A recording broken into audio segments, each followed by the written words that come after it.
なんだよおっさん。うるせえぞ。おっさんちょっとタイム張ってみ。いくよいくよいくよ。レディーファイト。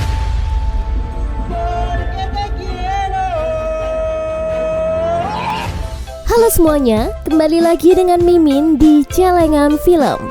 Oke, di video kali ini aku akan bercerita tentang satu buah film yang sangat menarik. Film ini berjudul The Janitor. Film ini rilis pada tahun 2021. Film ini bercerita tentang Fukami, yaitu seorang anak dari mantan gangster yang bekerja sebagai tukang kebersihan sekolah. Fukami tak menyadari jika dirinya adalah penerus dari klan Yakuza yang sangat ditakuti. Seperti apa filmnya? Just langsung saja kita melebur ke ceritanya. Film dimulai dengan tokoh utama kita yang bernama Fukami Akira. Fukami kecil selalu menghabiskan waktu bersama ayahnya. Namun tiba-tiba terjadi tragedi mengerikan yang menimpanya. Ayahnya dibunuh oleh orang misterius. Akibat kejadian itu membuat Fukami menjadi anak yatim piatu. Setelah ayahnya meninggal, ada seorang pria bernama Majima Yoshiki. Dia mengaku sebagai sahabat ayahnya. Ia memutuskan merawat Fukami kecil karena tak tega dengan nasibnya yang sebatang kara.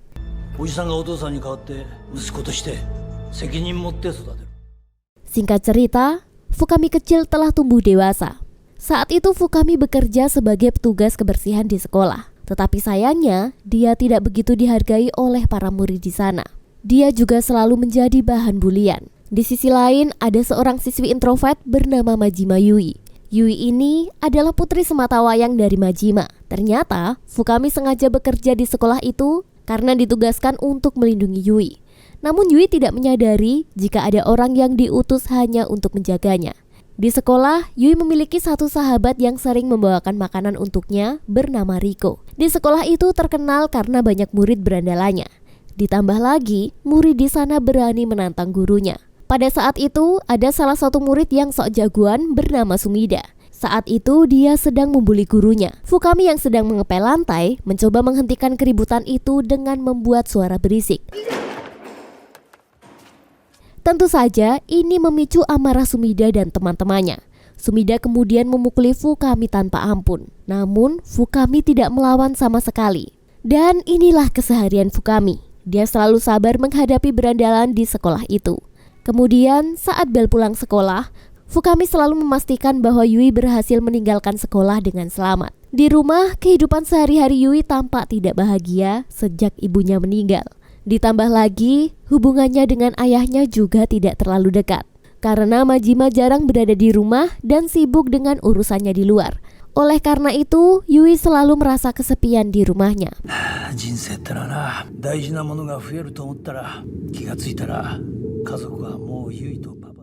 Sementara di tempat lain, ternyata Fukami adalah pembunuh bayaran yang bekerja di bawah pimpinan Majima. Dia biasanya beraksi di malam hari untuk menghabisi musuhnya. Pada saat itu dia telah berhasil menyelesaikan tugasnya. Tiba-tiba saja Fukami didatangi oleh pembunuh bayaran lain yang ditugaskan untuk membunuhnya. Namun setelah melaporkan kepada bosnya, pembunuh itu memutuskan untuk tidak jadi membunuhnya dan pergi begitu saja. Setelah kejadian itu, Fukami melaporkan kepada Majima. Majima tidak memberi banyak komentar tentang hal itu. Justru dia memberikan saran agar Fukami segera mencari pasangan hidup, karena dia sudah lama menjomblo. Setelah memberi nasihat, Majima bertanya tentang kabar anaknya di sekolah. Fukami pun menjawab jika Yui dalam keadaan baik-baik saja. Setelah Fukami pulang, tiba-tiba saja ada seseorang yang ingin bertemu dengan Majima. Mereka adalah klan lain yang masih satu aliansi dengannya.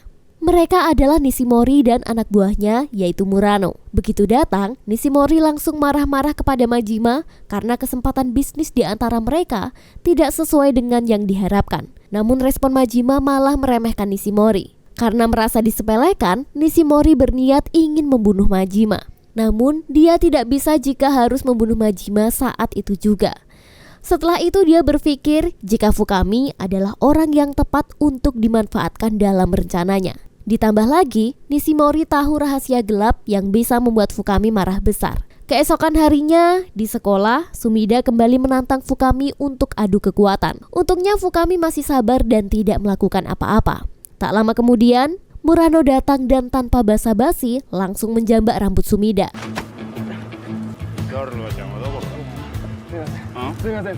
Setelah itu, dia meminta Fukami untuk menemui Nishimori di dalam mobil. Nishimori akhirnya memberitahu Fukami rahasia lama yang ia simpan. Ternyata, dalang dibalik pembunuhan ayah Fukami adalah Majima, ayah angkatnya. Dia juga mengungkapkan jika ayah Fukami adalah bos Yakuza generasi keempat yang kemudian digantikan oleh Majima.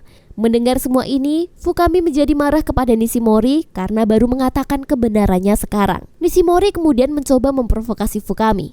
Dia menyarankan agar Fukami membalas dendam karena selama ini dia hidup sebagai anak suruhan Majima saja. Ditambah lagi, hidupnya sama sekali tidak makmur bekerja sebagai tukang pel sekolah. Padahal seharusnya Fukami sudah memimpin klan Yakuza saat itu. Setelah mendengar informasi itu, Fukami langsung pulang untuk merenung. Di satu sisi, Nishimori juga berniat untuk mengadu domba Fukami dengan Honda Yusuke. Dia adalah anak dari wanita yang menjadi selingkuhan Majima. Di sini Honda selalu disembunyikan dan tidak pernah dianggap sebagai anak dari Majima. Bahkan, dia tidak pernah mendapatkan kasih sayang dari Majima. Di perjalanan pulang, Fukami mengenang masa-masa ketika ayahnya masih hidup. Saat itu ayahnya sedang mengajari Fukami cara naik sepeda. Namun tiba-tiba saja ada sosok misterius yang menembak ayah Fukami hingga meninggal saat itu juga. Setelah itu Fukami kembali ke markas Majima untuk menanyakan kebenaran yang terjadi. Ketika sampai di sana, Fukami harus menghadapi para pengawal Majima terlebih dahulu karena tidak sembarang orang bisa masuk ke ruangan khusus Majima. Dalam sekejap, Fukami berhasil menghabisi para pengawal yang berjaga di depan pintu ruangan Majima. Tanpa basa-basi, dia langsung mempertanyakan apakah benar bahwa Majima benar-benar pembunuh ayahnya. Majima pun membenarkan hal itu jika dia sengaja membunuh ayah Fukami karena dia ingin memperebutkan tahta dari ayah Fukami yang saat itu memimpin klan Yakuza. Walaupun begitu, Majima tetap bertanggung jawab dengan mengasuh Fukami hingga besar. Setelah itu Majima memberikan pistolnya kepada Fukami dan mempersilahkan untuk membunuhnya. Namun sebelum itu, Majima berpesan untuk menjaga putri kesayangannya karena Yui sebagai anak dari klan Yakuza pasti selalu dalam keadaan bahaya.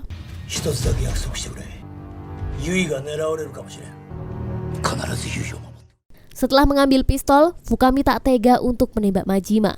Tapi tiba-tiba saja dari arah belakang muncul seseorang yang langsung melancarkan tembakannya.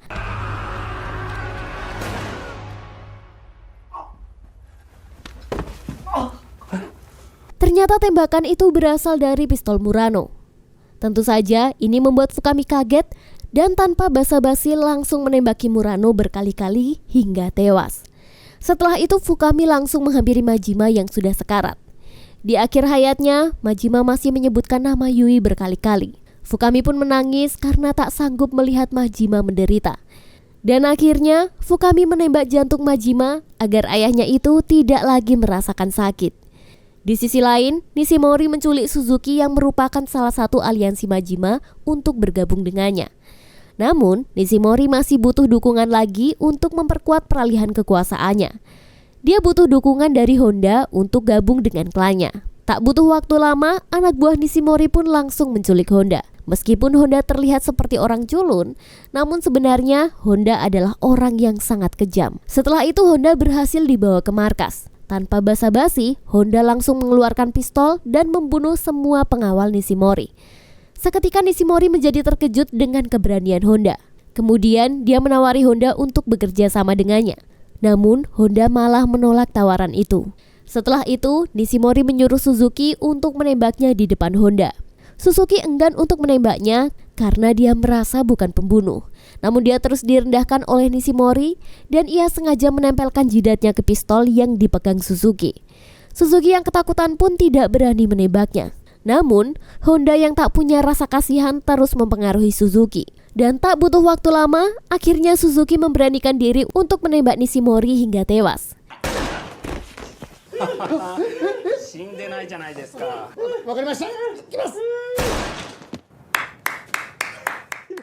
Keesokan harinya, Honda bersama Suzuki dan seorang pembunuh bayaran bernama Inaoka sedang mengamati sekolah Yui dari kejauhan. Honda berencana untuk menculik Yui dengan harapan bisa menarik Fukami keluar dari persembunyiannya. Tujuan mereka ingin menggali informasi dari Yui dan Fukami mengenai kunci brankas yang dimiliki oleh Majima. Brankas itu berisi dokumen penting yang sangat dibutuhkan untuk mengambil alih klan Yakuza. Di sini, Honda tampaknya tidak peduli dengan hubungan keluarga. Meskipun Yui adalah adiknya, dia tetap berusaha menculik dan bahkan tidak segan untuk membunuh Yui. Apalagi, selama ini Honda tidak pernah dianggap sebagai anaknya oleh Majima. Kemudian Honda menyuruh Inaoka untuk mencari pembunuh bayaran lainnya agar bisa melumpuhkan Fukami. Namun hal itu ditolak oleh Inaoka karena dia merasa mampu untuk menangani Fukami sendiri. Padahal dia tidak tahu kekuatan sebenarnya yang dimiliki oleh Fukami. Tetapi Honda tetap ingin Inaoka mencari bantuan. Tak butuh waktu lama, Suzuki pun mulai menghubungi pembunuh bayaran paling mumpuni dari berbagai kalangan. Mulai dari pemulung yang ternyata adalah penembak jitu, petinju, hingga yang menyamar menjadi siswa di sekolah. Honda memerintahkan Suzuki untuk menghubungi seorang pembunuh bernama Minami. Minami ini dikenal sulit diprediksi karena penampilannya yang cupu. Namun konon katanya, dia sangat kejam dalam membunuh mangsanya. Ketika beraksi, Minami langsung menemui Fukami di sekolah. Saat itu Fukami dengan mudah melumpuhkan Minami. Di sini, Fukami sudah menyadari jika akan ada pertumpahan darah di sekolah. Sementara itu, para pembunuh bayaran suruhan Honda langsung mendatanginya di sekolah.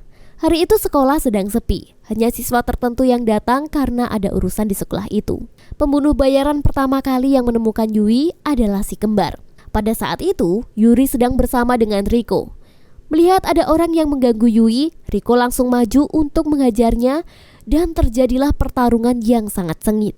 Akhirnya Riko berhasil mengalahkan pembunuh bayaran itu dan kabur bersama dengan Yui. Tapi mereka dihadang oleh Inaoka di pintu keluar sekolah. Dengan mudahnya, Inaoka melumpuhkan Riko. Setelah itu Inaoka menculik Yui. Namun sayangnya, si kembar pembunuh bayaran itu tidak terima dengan hal ini dan menganggap Yui adalah milik mereka karena mereka adalah orang pertama yang menemukannya. Dan terjadilah baku hantam antara Inaoka dan si kembar. Inaoka hanya membutuhkan waktu beberapa detik saja untuk melumpuhkan mereka berdua. Di sini, Riko meminta Yui untuk melarikan diri. Tetapi Yui merasa tidak tega untuk meninggalkan Riko sendirian dan Inaoka yang melihat kejadian ini tanpa basa-basi langsung membunuh Riko. Tak lama kemudian, Fukami tiba dan langsung menembak Inaoka. Dia langsung membawa Yui pergi dari situ. Tapi sayangnya, mereka malah diteror oleh seorang sniper. Sniper ini merupakan salah satu pembunuh yang disewa oleh Honda. Meskipun Fukami terkena tembakan di lengannya, untungnya dia berhasil kabur untuk bersembunyi. Di tempat lain, Honda dan Suzuki mengawasi kinerja para pembunuh bayaran dari jarak jauh. Sementara itu, Inaoka ternyata belum juga tewas. Dia bangkit dari pingsannya sambil memegangi dadanya yang terluka. Untungnya saja, dia bisa selamat karena mengenakan baju anti peluru. Di tengah kekacauan itu, Yui masih bingung mengapa banyak orang yang ingin menculiknya. Fukami ingin menjelaskan, tetapi serangan datang lagi dan kali ini dari seorang dua wanita. Pertempuran antara Fukami dan dua wanita itu tidak bisa dihindari. Mereka menjadikan perpustakaan sebagai medan tempur mereka.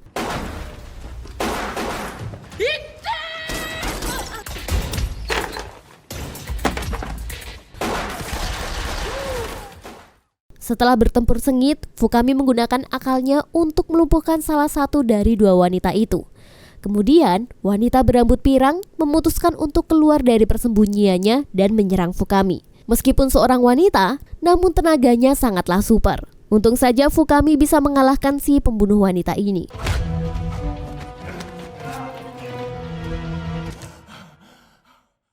Di tempat lain, Sumida terkejut ketika menemukan dua kawanannya tewas di toilet. Ternyata, kematian mereka merupakan perbuatan dari Minami. Sumida yang melihat ini langsung lari ketakutan dan situasi berubah menjadi kacau sehingga Sumida merasa panik. Untungnya saja, Sumida bertemu dengan Pak Guru dan akan menyelamatkannya. Padahal, Pak Guru ini adalah orang yang sering dibully oleh Sumida. Selanjutnya, pembunuh lain datang ke sekolah itu. Kali ini, yang datang adalah dua karate yang ingin mencari keberadaan Yui. Mereka sudah menyisiri setiap gedung sekolah, namun tak kunjung menemukan Yui. Malah, perhatian mereka teralih karena sibuk bermain piano di gedung teater. Ketika mereka tengah asik memainkan piano, Sumida dan gurunya mencoba untuk keluar dari tempat persembunyian mereka. Sayangnya, usaha mereka ternyata ketahuan oleh dua karate. Alhasil, terjadilah kejar-kejaran di antara mereka. Sementara itu, Yui sudah mencapai titik frustasi karena berbagai hal yang ia hadapi hari itu. Ia pun nekat untuk keluar dari persembunyiannya dan tidak mempedulikan apapun yang terjadi. Namun, Fukami menahannya. Dia memberitahu jika Fukami sudah diberikan amanat oleh ayah Yui untuk selalu menjaganya apapun bahayanya. Ini adalah wasiatnya sebelum Majima meninggal. Berita kematian ayahnya membuat Yui terkejut. Belum sempat menanyakan kematian sang ayah, dua karati berhasil menemukan persembunyian mereka. Dan terjadilah pertarungan sengit untuk merebut Yui. Meski dalam keadaan terluka, Fukami mampu menjaga dirinya dalam pertarungan itu. Dengan kekuatan sisa-sisa, Fukami berhasil mengalahkan dan membunuh dua karate.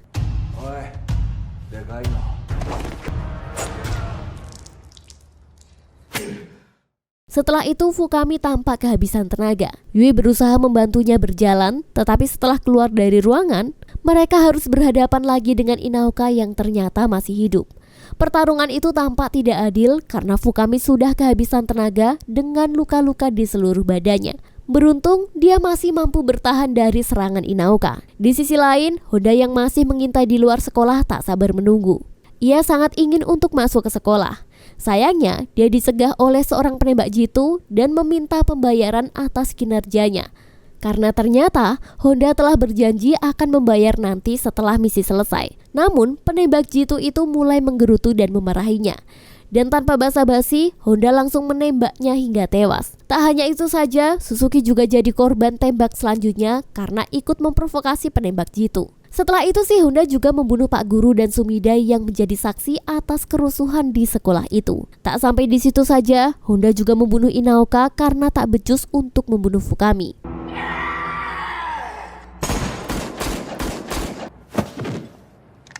Setelah itu, Honda segera mendekati Yui yang sangat ketakutan. Dia menyalahkan Yui karena selama ini Majima lebih sayang kepadanya. Sementara dirinya harus dibuang dan tak mendapatkan kasih sayang dari sang ayah. Kemudian Honda menyeret Yui untuk menyaksikan kematian Fukami yang sudah tidak berdaya. Tetapi tiba-tiba Honda mati di tempat karena ditembak oleh Fukami. Setelah itu Fukami keluar dari sekolah dan mengalami luka parah. Yui tidak tega melihatnya dan segera membantu Fukami berdiri. Namun tiba-tiba saja Fukami mengakui bahwa dialah yang telah membunuh Majima.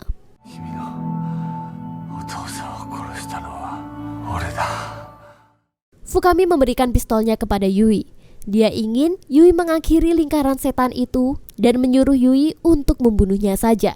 Akan tetapi, Yui menolak karena dia bukanlah seorang pembunuh. Lagi pula, Fukami telah melindunginya sejauh ini. Yui mengajak Fukami untuk hidup bersama, tetapi Fukami menolak. Dia ingin mereka berdua hidup masing-masing. Yui sebagai siswa sekolah dan Fukami sebagai tukang pel yang ternyata harus menjadi penerus klan Yakuza ayahnya. Dan film pun tamat.